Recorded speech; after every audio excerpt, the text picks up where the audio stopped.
Hi, I'm Mary Laverty, host of the Life Balance Show. I have been so excited to do this. I've been passionate about helping people stay connected to what's really important for over 20 years now. And I had to change careers to do this. When we make a major change in our life, it's usually because we've had a turning point. And I had mine. I got home from work one day, exhausted. I'm sure how you feel at the end of your day. And I flopped into the chair and I turned on the answering machine. The very first message was from the babysitter for my then 5-year-old son, Nicholas. She described how she had driven Nicholas to preschool that morning, had walked into the classroom, and there before her were 19 little boys and girls all sitting in a circle, wiggling with excitement. And each one of them was wearing a Halloween costume. All of them, except poor little Nicholas. She went on to describe in brutal detail how he had burst into tears and clung to her leg and begged to go home, how the teachers had to drag him, kicking and screaming, into the classroom. So Mother of the Year I wasn't. In fact, I felt like the worst parent on the planet.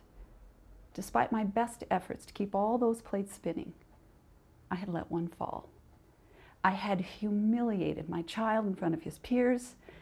I felt angry and frustrated and overwhelmed and exhausted. And I vowed then and there I wasn't ever going to let my life get so out of balance again. But I also knew that I was going to have to start thinking about this life balance thing in a whole new way. Because maybe like you, I had done all the things the experts had told me to do. I'd become super person, super wife, super mom, super employer, super employee. And you know what? There were days I could do it. There were even days in a row I could do it. I just couldn't keep it up. So I took what I knew, which was actually medical research, and I applied those principles to the problem of how are we going to keep our lives in balance, given the fact that everything changes constantly and it goes so fast.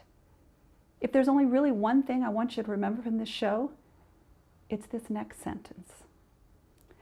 Connection creates balance. Connection.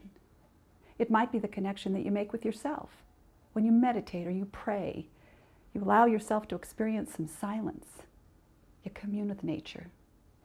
It might be the connection that you make with your family, your friends, your colleagues, your clients, your committees, the strangers that you meet every day. Or it might be the connection you feel when you offer your humanness to your God. But real balance originates in connection. I'm not against all the ways the experts have told us to balance our lives. The strategies are invaluable. But the fact of the matter is, you wouldn't be watching this if you weren't already really good at most of them. The bottom line is this: unless we learn to connect, no amount of managing, organizing, delegating, prioritizing, or simplifying is going to make you feel good. And feeling good is what life balance is all about. I'm going to tell you a little secret. I know how smart you are, so you have probably suspected it. You're not ever, ever, ever, ever, ever again going to get it all done.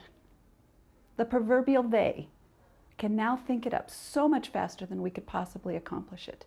If you think that you have too much to do and not enough time to do it, this is not your imagination. And you also haven't failed in some way. There really is too much to do and not enough time to do it. And that is why the new life balance motto has to be, when you can't keep up, connect. In the Life Balance Show, I have 3 goals for you. Each week, I want you to look at the new definition for life balance. You're probably not going to find it on your to-do list. Secondly, I want you to walk away with at least one and maybe several specific things that you're actually going to do. They are things that work in real life that have been tested. You may not have heard about them before. And third and most importantly, I want you to say to yourself, you know what? I think that lady might be right. Given this new definition of life balance, I'm actually not doing such a bad job. Okay, so I don't get it all done. But I've created tremendous connections in my life. Personally, professionally, in my community, spiritually. Maybe it's time to give myself credit for all the good I do. And I would say indeed, it is time to give yourself credit for all the good that you do.